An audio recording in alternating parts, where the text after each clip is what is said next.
has a lot of same and similar aspects, but there are one or two things that are completely different, and those things make the posture of Paso Doble unique. But for now, we would like you to try with us and little by little build up the posture of the Paso Doble. So for this, we're going to use Slavic, and I'll ask him to demonstrate that to us. Now, for the beginning, we would like for you to try to elongate your spine, making your spine very, very long, all the way from the back of your bone to the back of the head. So if I could have you turn around. We're going to try to push this part of the body down as we create the longest spine we can, coming out all the way from the back of the head and stretching further into the ceiling. As we do that, we're going to make sure that our shoulders and shoulder blades are not going up together with the spine, thus creating a very heavy look, very stiff look, and no neck. In the contrary, we're going to push it down and rotate a little bit so we have a feeling that we're pushing into the floor to stretch up, creating as long neck as you can. Now, as we do that, as we create the longest spine and pressing down the shoulder blades, what I would like for you to think about is eliminating a natural arch in the lower back. So for this, we're going to take our pelvic and straighten it even further, tilting it just a little bit under. That's going to give you about 2 to 3 centimeters of distance or of height more. As we do that, we're going to eliminate the curve, the natural curve in the upper back by dropping the chest and opening the back, the middle back, opening the spine, the space between the spine and the shoulder blades. Now, as we do that, we create a very, very straight spine, beautiful posture from the side. Now, for Paso Doble, the main thing that's going to be different from anything else is the hip area. What we're going to try to do, keeping the longest spine you can, is push your hips a little bit forward and up. Now notice that as Slavic does it, he doesn't just push the hips forward and down. He doesn't just drop it, thus creating an arch in the back. This is what we're trying to eliminate. On the contrary, he's going to keep the longest spine and push the hips forward and up. As he does this, he's going to stretch the distance between the hips and the center. This, if you put your hands on this part of your body and you push your hip forward, you're going to feel that your hand is touching your body at every place of the hand. That place that you usually have the crease in the pants, this is the place that's going to be straightened up. As Slavic does this, his body weight comes more forward onto the ball of the foot. But notice that his head, as he does that, it doesn't drag back onto the heels, thus again breaking the back. On the contrary, he's keeping his back long, creating a natural but very, very smooth oval shape of the spine. If we could have you turn sideways to create that shape one more time, would be great. Excellent. Now, as we do that shape, he continues to maintain a long upper back without dropping it. And what now we want to concentrate on, if you please face the camera again, is your chest area. Now, instead of just pushing your chest up and out, opening your rib cage, we would like, on the contrary, close the ribs and push the chest up. So if in rumba, we kept the feeling that it's like a waterfall, we kept running the muscles down, creating a very loose feeling on the chest. In Paso Doble, the rib cage is closed and the chest is pushed up for a stronger look. Now, when we do all these kind of shapes, they are not the only ones that we would like to execute in the Paso Doble. This is done whenever you have a very strong movement, where you look like a matador, where you have an attack. However, if you would like to demonstrate something different, for example, the end of the line, and where you demonstrate that you have won, that you have beat the bull, that the bull is down and you are the winner, in that case, we're not only concentrating on the hips. Then in this position, the chest is going to be even higher, creating a very, very proud look. The spine is going to be longer over the center of the body weight, thus creating the stretch that goes up and even further up, going a little bit back. Now, with all these body postures, there has to be a shape. So we're not doing it one-dimensional, like a square or like a door without any turnout. When we do all the shapes in Paso Doble, even the one that has an attack with the hips forward, we're going to try to rotate the hips in one direction while the body goes in opposition, thus creating a very strong shape. And notice, as Slavik does this, he maintains this long oval shape, opening the space in the back. So you have to ask yourself, what is the storyline between this shape? Well, imagine the bull is coming straight at you, and he's opening the hips, pushing his hips as much forward, taking his body into another direction, so the bull has the space to run by and not hit you. This is one of the positions and shaping that we do in Paso Doble.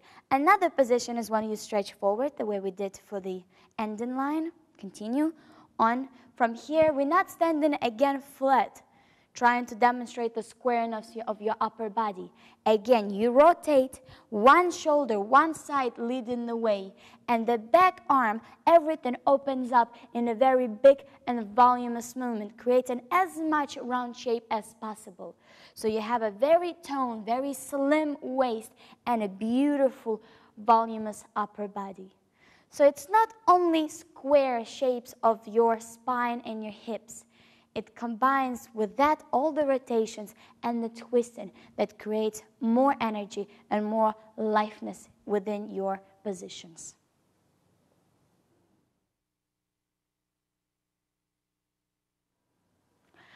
We are going to move on into our third topic, the body layers and layers of space. Now, what is body layers? Well, we have basic 3 body layers within our structure. It is the lower level, which includes the legs, the knees, and the feet. The middle layer, which includes the hip action and the rib cage and all the sides. And the upper level is all your upper body and your arms. Now, in Paso Doble, lower and upper level are used the most. The middle level, we don't use as much. However, it's not inactive. You could still create a movement where you use the middle layer. Now, I'm going to explain to you what they are and how we have usage for them within the choreography. Now, the lower level is the legs, knees, and feet. The basic movement that we could create within this level is flamenco. Now, Slavik would like to demonstrate just a little piece of choreography so you have a basic idea of what we are talking about.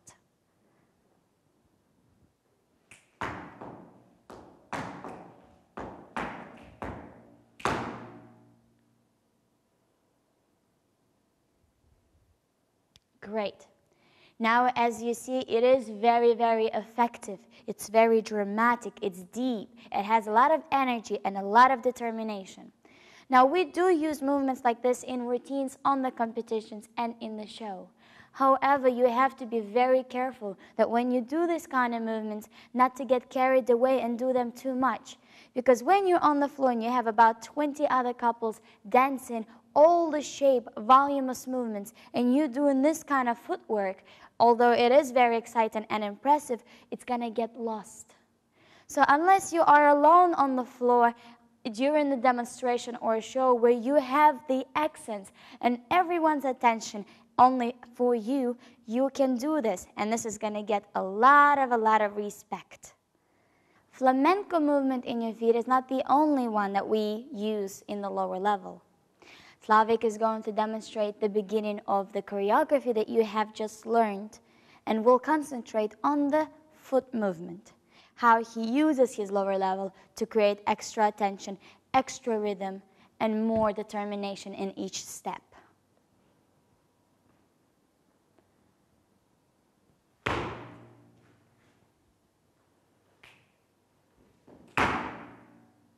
Great. Even though this was not the flamenco movement, it still was the usage of the lower level. Now let's continue with the upper level. The upper level is your chest and your arms and your neck and your head. The positions of them at certain moment in time and how we can use them to create the positions that we want. Now, to be aware when you dance in Paso Doble that all your arms and shapes on the top have to be stretched out. Not drop next to you, but opposite, a very circular shape, very wide, very big. So we're going to watch Slavik to do the beginning of our routine one more time. And now we're going to concentrate on his upper level.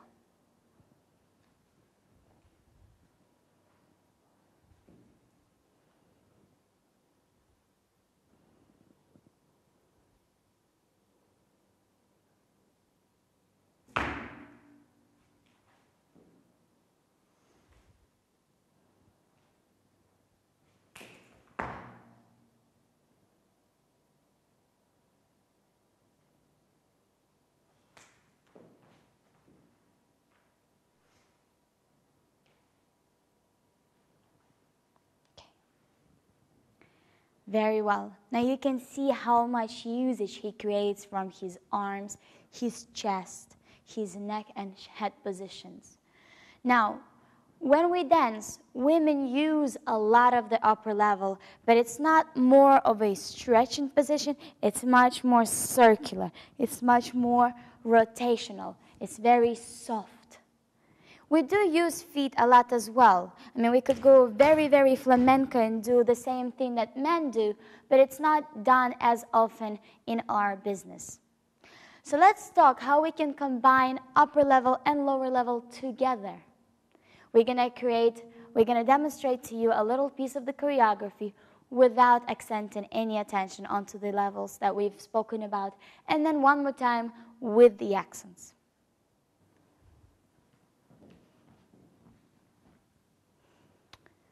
5, 6, 7, 8, and 1, 2, 3, 4, and 5, 6, 7, 8, 1, 2, 3, 4, and 5, 6, 7, 8, and 1, 2, 3, 4, and 5, 6, 7, 8, and 1, 2, 3, 4, and 5.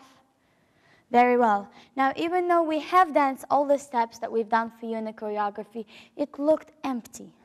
We've did all the steps correctly. We still created the energy with the focus and the determination of the effort to try to create that energy, but it still wasn't as good as you can make it.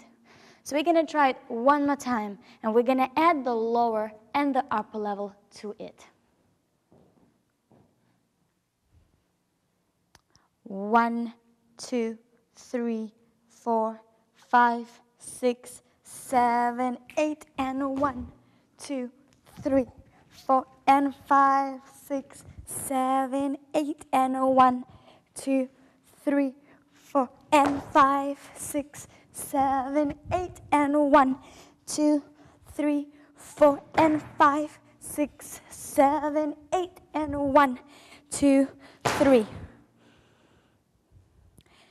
Very well. You can see the difference straight away when we do think about the levels, the lower and the upper, and when we don't.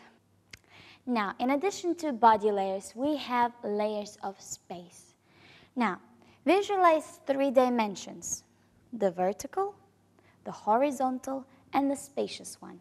We're going to use these 3 dimensions in explanation of the layers of space. Slavik is going to demonstrate to us the first dimension. We're going to talk about the dimension in front of you, the horizontal one. And we're going to call this dimension a table plane. Now, I would like for you to visualize a table in front of you. And when you do this, I would like to draw the line of the table.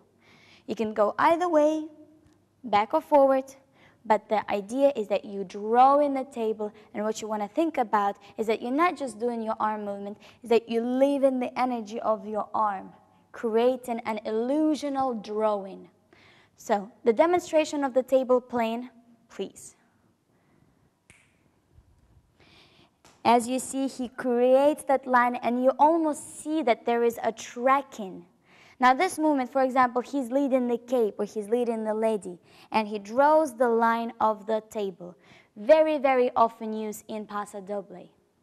Now, the second dimension or the space level that we would like to talk about is vertical. Now, for you, I would like to imagine door, any kind of door. Yes? And when you create a line, you actually draw in the outline of a door. Again, it's not just the arm movement. Everything has a tracking. The energy is when you have the New Year's and you have those sparkling things. When you move, you can see the tracking behind it. This is what Slavik is going to create right now.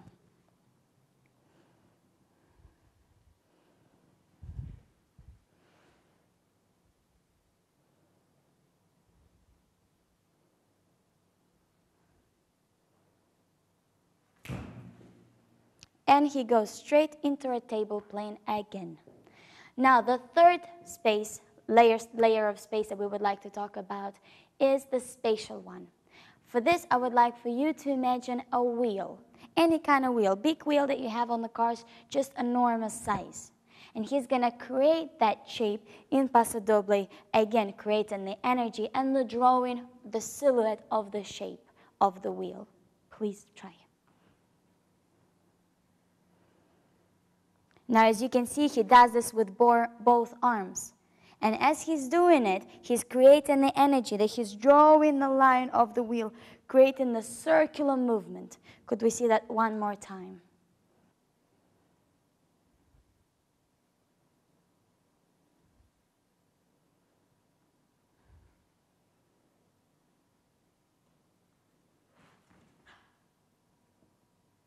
As you see, this time he did it with one arm, and it's very, very visible.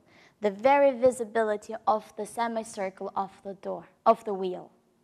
So, now that we have given you the body layers and the layers of space, we're going to continue with the next topic.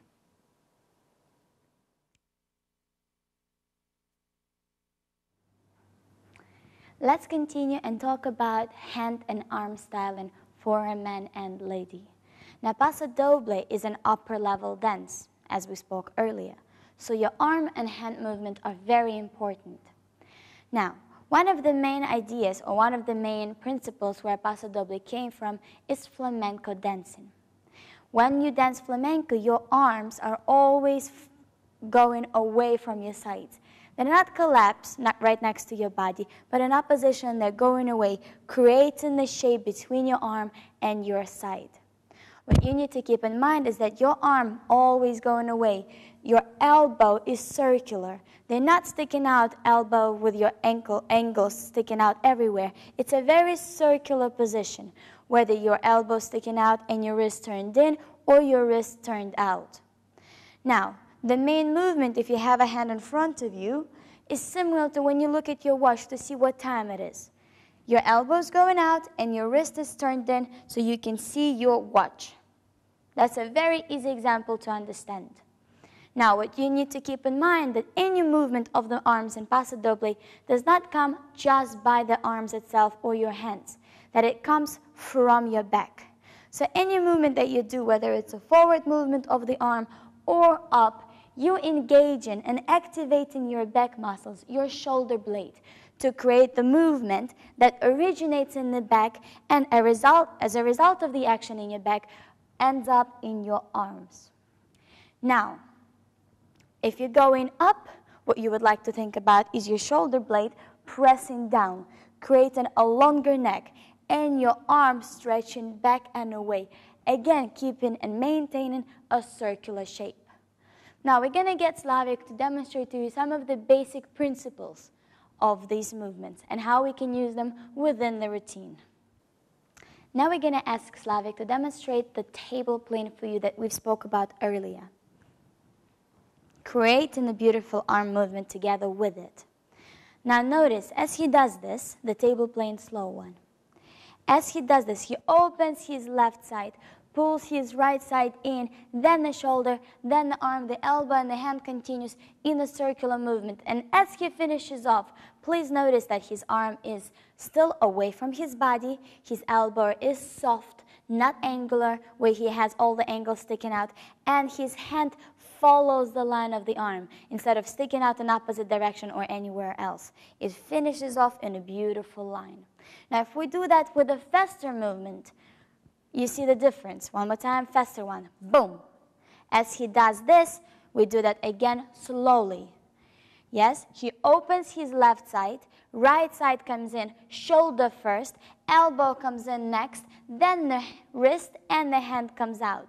So the illusion is as if he wants to throw something, as if he's trying to throw a movement away. Shoulder, elbow, wrist, hand. He's throwing the movement in. One more time, slowly.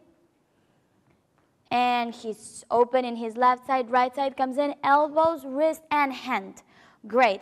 Now notice that again, he's pulling that away from his side, creating as much space as he can. As he continues into the shape from here, notice that he's creating a great big long shape, circular movement around. Now as you notice, he does this with the back.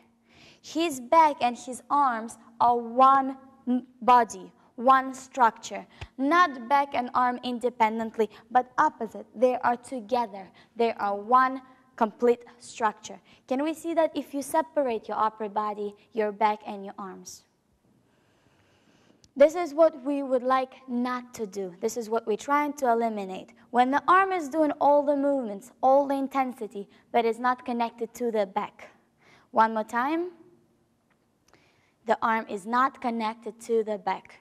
Now if we see exact same thing, and he's going to connect the back and the arm together. And he opens the back rotates, the arm comes as a result, and he uses the back to open the arm and continues his movement in the whole of the upper body. Very well.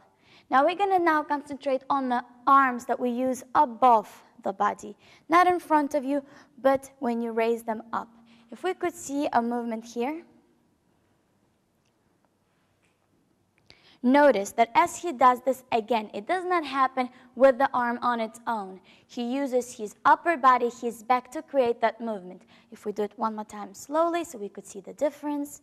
And he opens his left side. His right side come in. As he continues circling around, he opens his right side, pushing his shoulder blade down, creating a long neck and creating a space between his head and the arm. And notice that his arm is not completely straight. Again, it has a very soft finish in the elbow, and the wrist continues with the line of the arm.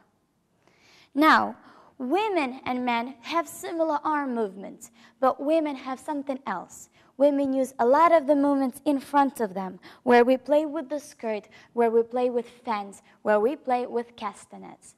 So as we do all of this, we still keep the elbows out, we still keep the usage of the back in the arms, and we continue working your arms away from your body, creating a very round, voluminous shape. Now let's talk about hand movement. Men and women are not the same. Women use their fingers. They use their hands as if they're a fence. You continue creating lines, continue rotating your hands. Now what you would like to think about is not rotating your hand out all the time only. You could do it. It could be a part of your movement when you bring a man in. But the main idea of the movement is fan. Imagine this is a fan and you're rotating the fan around. Yes, so the movement starts outside edge of your hand in, continues rotating in, and comes out. And it continues moving in a circular movement. So you could do both hands at the same time, continue going up, continue on the other side. You're always using them as fans, as if you have castanets playing on the side. Now, your fingers are continuing leading with the middle finger and opening out. They're always circular. Again, we don't want to see straight fingers. This makes us look stiff. We want to see that all the movements has some sort of soft finish in them. So your hands are having a very soft, sensual feeling, rather than sticking out and rotating them with your fingers straight. Men, on the other hand, do not do that, of course. Their hand movement is different. So if I could have the beautiful hand of my partner, you notice that his fingers are together. He's not separating them and sticking them out like this. He's keeping them together.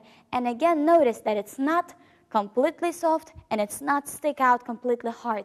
It has a softness and a circular feeling to them. Now, as he starts moving, he could create a little bit of the fan in his four fingers. He can create a little bit of the fan, but he does not separate the fingers one from one.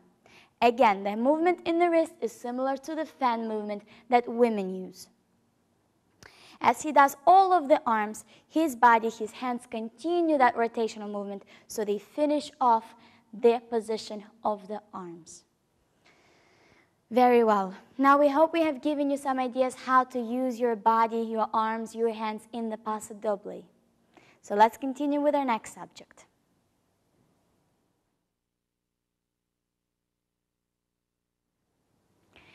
Now we have come to the last but not least subject, the body weight and movement. Now passo doble is distinguished by its body weight. And we would like to understand how it works to create the movement that is very strong, very dynamic, and not jumpy. So first we would like to get Slavik to stand sideways to the camera so we can demonstrate the body weight position of the passo doble. So as he stands with his posture erect and perfect, the way we have described it to you earlier, his body weight and hips are pushed forward on the balls of his feet. Thus, as he continues going forward, he's going to create, his hip movement is going to go even further forward, going on the balls and to the toes of his feet. Now, as he does this, notice that his chest and his head does not stay back. Can we show us the bad way? Yes? Now, his chest and his head does not go back. Maybe that's a little too bad. So as he goes forward with his hips, his chest and his head continues going forward onto the balls of the feet. As he goes even further, he releases the heels in the back and steps onto the foot. Notice that when he does this, and we're going to show that again, he does not jump. He does not go forward and then up to get onto the foot. He continues going forward in exact same movement, keeping his body level the same on the floor. One more time, his hips are continuing going forward, chest comes with the hips, head together on. Very well. Now, as he does the next step, I would like for you to pay attention that he doesn't change his body shape and his spine. He continues as if a force pulling him forward towards the next direction. He continues going forward. Great. Now we're going to see the exact same thing go in the other direction. So if we could just turn around. Now we would like for you to notice that when he does this, he constantly maintains the groundness. This dance, passo doble, has a lot of action that has a lot of ground into the floor. So your body weight does not go up and down. It constantly stays on the floor. It has more groundless than any other dance that we dance. So if we could demonstrate that one more time, keeping the center straight, strong, and forward, keeping the weight stretched into the floor as much as you stretch up. And the chest continues forward, the head doesn't leave behind, there is no arch in the back, there's a beautiful oval shape, the hips are forward, he does not jump, he maintains the same level. Very well. Now we're going to talk about another position of the body weight in passo doble. When a man stretches up and then suddenly he has to change into a split position. What we often see is that when a man stretches, please demonstrate,